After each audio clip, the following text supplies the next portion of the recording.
మిత్రులారా, కాళేశ్వరం అవినీతి మీద నీతి నిజాయితీపరుడు న్యాయ కోవిదుడు పిసి ఘోష్ గారు పరిపూర్ణంగా విచారణ జరిపి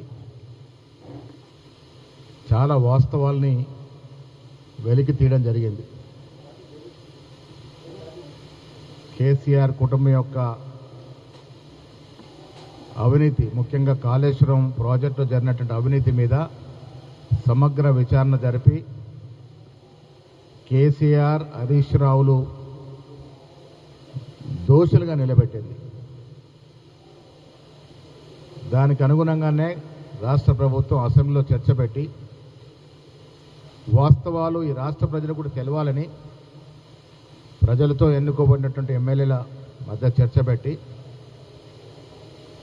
దాన్ని సిబిఐకి అప్పచెప్పడం జరిగింది.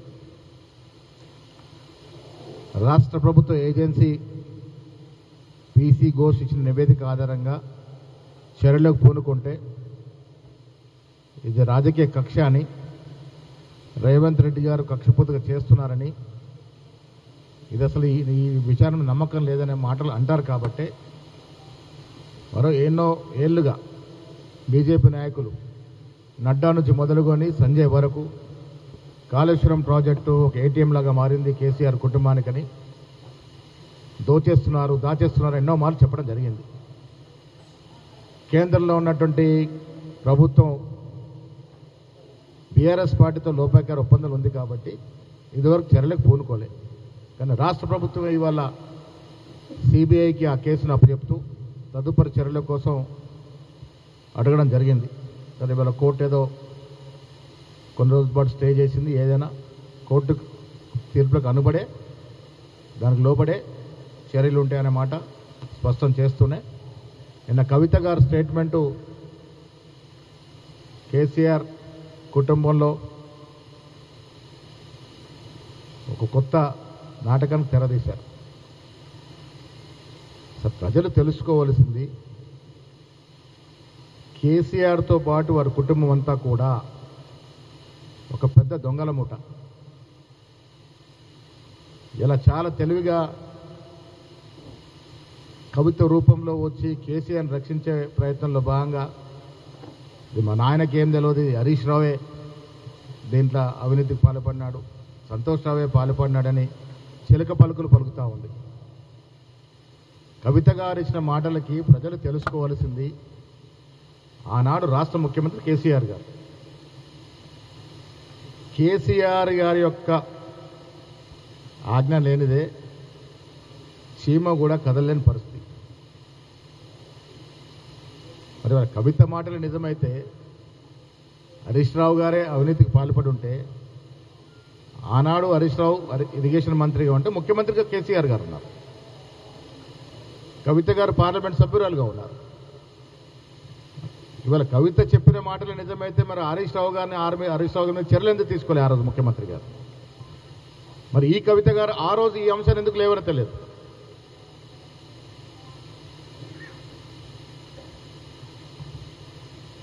ఇవల్ల తెలంగాణ ప్రభుత్వం పారదర్శకంగా పనిచేస్తూ అవినీతి భాగవతాన్ని బయటకు తీసుకొస్తే బీఆర్ఎస్ గుండెలు ఎట్లాగో రైలు పెరుగుతున్నాయి, కానీ బీజేపీ నేతల గుండెలు కూడా రైలు పెరుగుతూ ఉన్నాయి.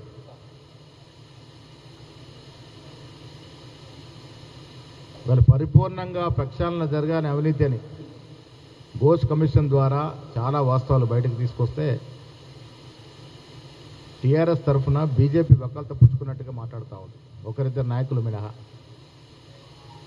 కాళేశ్వరంలో కర్త కర్మ క్రియ అన్నీ తానే అని చెప్పుకున్న కేసీఆర్ గారు అవినీతి కూడా బాధ్యత వహించాల్సిందే.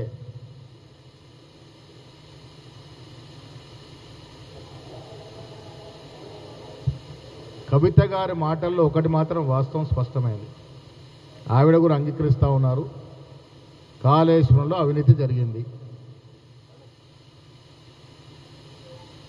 ఆవిడకి వాటాలు తెలియకపోవచ్చు, కేసీఆర్కి వచ్చిన వాటా ఎంత, హరీష్ రావుకి వచ్చిన వాటా ఎంత, కేటీఆర్కి వచ్చిన వాటా ఎంత, ఈమెకేమైనా వాటా తక్కువ వస్తే వచ్చిండొచ్చు. కవిత గారికి వచ్చిన వాటాలో ఏమైనా తగ్గుదల ఉంటే ఉండొచ్చు, వాటాల హెచ్చుతగ్గులు ఉండొచ్చు, కానీ అవినీతి జరిగింది అనేటువంటి మాట మాత్రం కవిత కూడా యాక్సెప్ట్ చేస్తూ ఉన్నారు.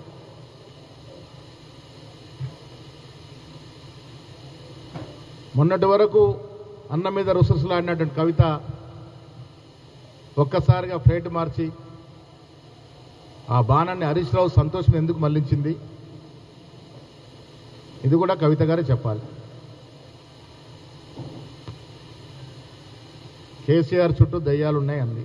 ఎంతమంది దయ్యాలు, ఆ దయ్యాల పేర్లు ఏమిటి, ఇవన్నీ కూడా చెప్పాల్సిన బాధ్యత కవిత గారిదే.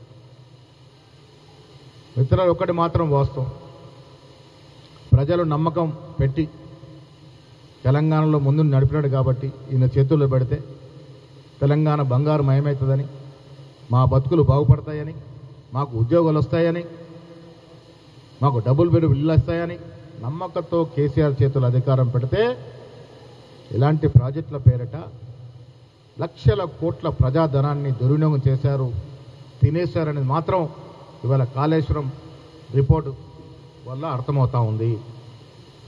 ఎవ్వరు కూడా తప్పించుకోలేరు. అన్నిటికి మించి ప్రజలు నమ్మినారు.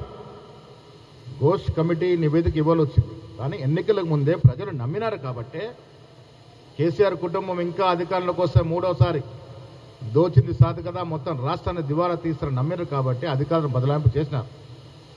మేమిచ్చిన మాటలు వాగ్దానం నిలబెట్టుకునే ప్రయత్నాలు బాగానే ఘోష్ కమిషన్ వేసి కేసీఆర్ గారిని, హరీష్ రావు గారిని, వారి కుటుంబాన్ని దోషులుగా బోన్లో నిలబెట్టినాం. ఇలా మేము శిక్ష వేసే పరిస్థితులు ఉన్నప్పటికీ కూడా రాష్ట్ర ప్రభుత్వం ఏది చేసినా రాజకీయాలు అంటిస్తున్నారు కాబట్టి ముఖ్యమంత్రి గారు, మంత్రి మండలి ఇవన్నీ కూడా ఆలోచించి వీళ్ళ కేసును సిబిఐకి అప్పచెప్పడం జరిగింది. ఇప్పుడు బండి సంజయ్ గారు, కిషన్ రెడ్డి గారు రండి రంగంలో. మీరు పదే పదే కాళేశ్వరం ఏటీఎం లాగా చెప్పినారు కదా, ఇప్పుడు బంతి మీ కోర్టులోకి వచ్చింది. సరైన రీతిలో ఫుట్బాల్ ఆడితే వాస్తవాలు బయటకు వస్తాయి, అసలైన దోషులకు శిక్ష పడుద్ది. మీనవేషాలు ఎక్కించకుండా పాత లోపేకర ఒప్పందాలు ఉంటే కూడా పక్కన పెట్టి ప్రజలు కోరుకుంటారు తప్పు కాబట్టి త్వరితగిన కోర్టు నిర్ణయం వచ్చిన తర్వాత ముందుకు పోతే బాగుంటుందన్నట్టు మాట కూడా నేను అటు బీజేపీ వారికి ఇటు వీళ్ళకి స్పష్టం చేస్తూ ఉన్నాను.